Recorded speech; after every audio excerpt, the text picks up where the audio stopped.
David Denhousen, appearing on behalf of the AG's office.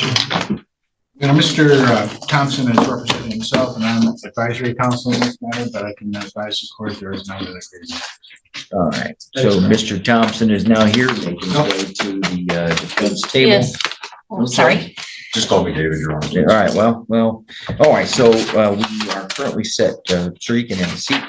Just as you may have heard me say earlier, don't take any thought. I have nothing to know about the case. I'm just going to tell you that, as I do to anyone here, for a final pretrial conference. Today is the last date in which to enter a plea pursuant to any pretrial agreement. Any plea from here on out must be done by entering a plea as charged. The reason I do that isn't to punish the defendant, isn't to punish anybody or encourage a case to go in any one direction. It's just to encourage you all to exhaust any negotiating that you've got to do, because everybody's got to issue subpoenas. Subpoenas have to be served by police officers or process servers. My staff has to issue jury notices. 60 different jurors have to reschedule dates and times and take off work, and employers have to do the same thing. So again, there's no punishment. It's just to make sure that we have exhausted all of our negotiating skills. So we have no resolution. The case is currently set for a trial right now. I know we have 2 trials set for February 18th. Excuse me, this one is set for 1 day. The other one was set for 2 days. And I was going to, on behalf of the AG's office, I think that they're planning on it, ask that perhaps we keep both of those on. The idea being that we'll be able to conduct both of those trials in that 2-day time frame. Buckle up, guys. Danny doubles down on the sovereign playbook, refusing to answer standard questions and rejecting the court's authority. His wife, Nicole, jumps in, objecting and insisting on making her own record. The judge firmly explains courtroom protocol. No, she can't argue on his behalf. It's a textbook standoff sovereign ideology, clashing headfirst with real-world legal process. And trust me, this judge is having none of it.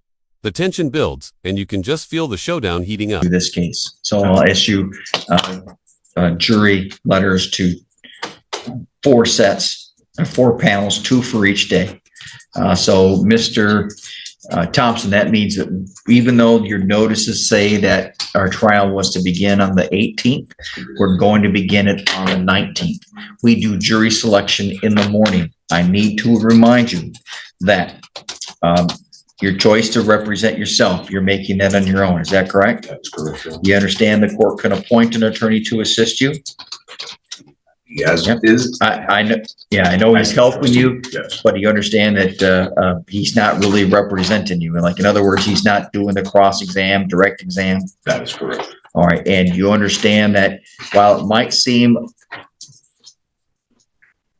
illogical, I have to, by law, require you to follow the same rules in the courtroom. Okay. So if you need to enter a piece of evidence into, an exhibit into evidence, you're asking questions, you're going to have to follow the same rules. Okay. And just make sure you say yes. Yes. Thank you.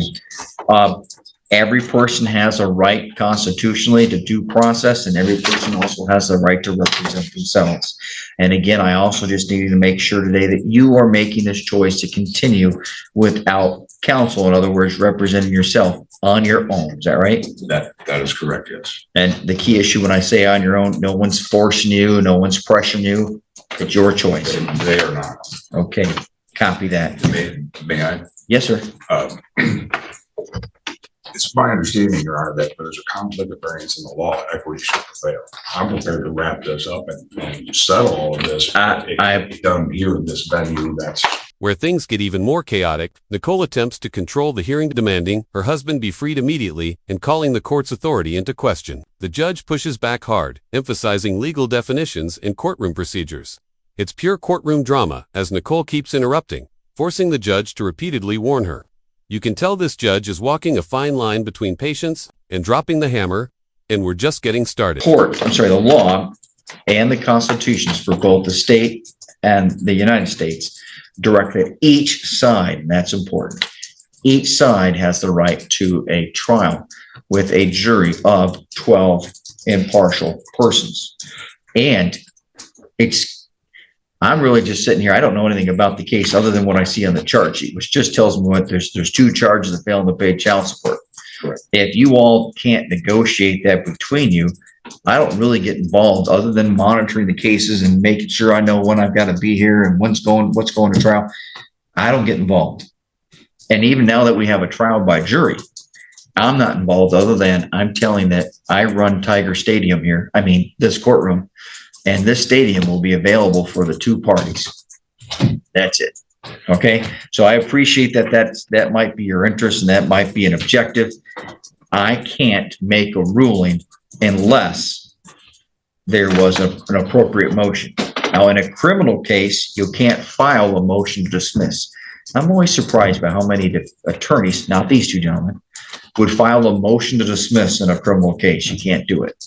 You can in a civil suit. That would be different. But here, we can't do that. The law does not allow me to resolve this case unless you were all doing a... Nicole takes it up another notch, now claiming her husband is under threat and coercion. TheJudge.com, but firm, explains due process and the limitations of Nicole's role. It's a masterclass in legal restraint, handling escalating sovereign rhetoric with precision. But Nicole won't let up, repeatedly cutting in, trying to steer the hearing.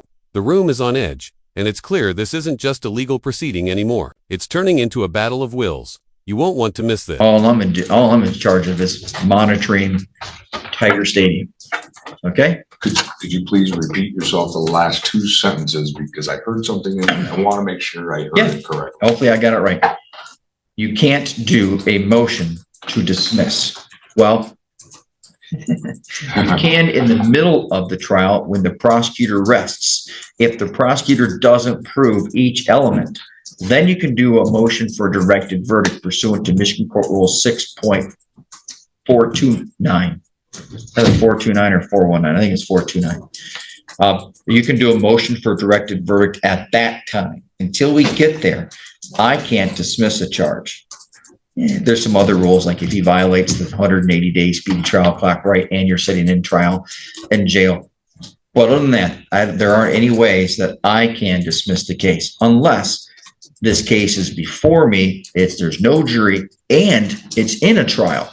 So if you requested and waived your right to a trial, by the way, Mr. Denhouten would have to waive his right to a trial, and I would have to agree. Since you both have told me you want a jury trial, or at the very least, Mr. Denhouten has, I can't decide the case.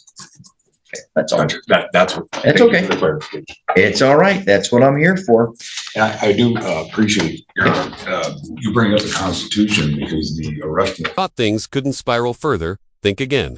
Nicole's outbursts hit full volume as she accuses the court of violating rights and threatening her husband. The judge stays cool, laying out the law step by step, even as Nicole drowns the room in objections. It's a raw power struggle law, an order versus sovereign defiance. The judge gives one final clear directive: stop the disruptions or face the consequences.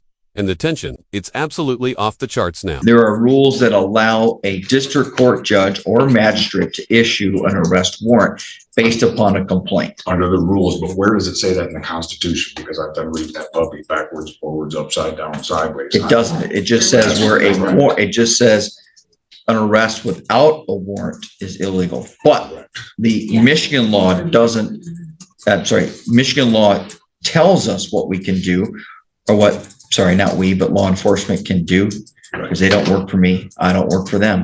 They have issued a warrant. Right. And they did it according to the rules. Yes. Yes. And Marbury versus Madison, any law that Congress or any legislature passes, if it violates the Constitution, it's null and void on its face.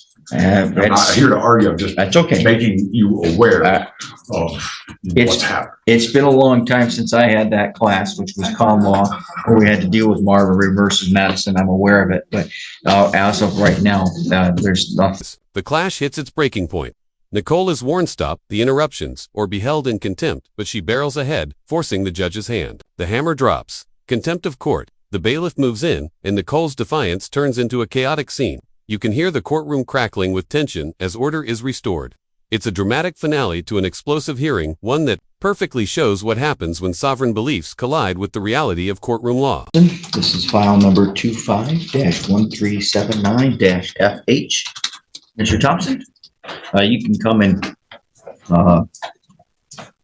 take a seat. I don't know which attorney's handling it, so We are David Denham on behalf of the people. court recognizes the defendant, Mr. David Glenn Thompson, who is now at the defense table, and he is currently representing himself in this file. Mr. Thompson, as you might recall, I just need to go over a few things. The law requires me every time. Do you understand that you have the right to hire your own attorney? That is correct. And you understand that you have the right to have the court appoint an attorney to assist you if you cannot otherwise afford it? That is correct. And you'll also have the right to self-represent pursuant to the Constitution. You understand? That is correct. And you are electing to represent yourself. Is that correct, sir? I am, Your Honor. Yes. And I think you've represented yourself in this file the entire time. Yes. And through district court. Okay. All right. So we're here today for two things. The first is we're here today for a pretrial conference. The pretrial hearing today is just to find out where the case is going. The case probably, yes, just recently bound over to the circuit court after going through the preliminary exam phase in the district court. And I see that the felony information was filed on February 6th. And the court then subsequently issued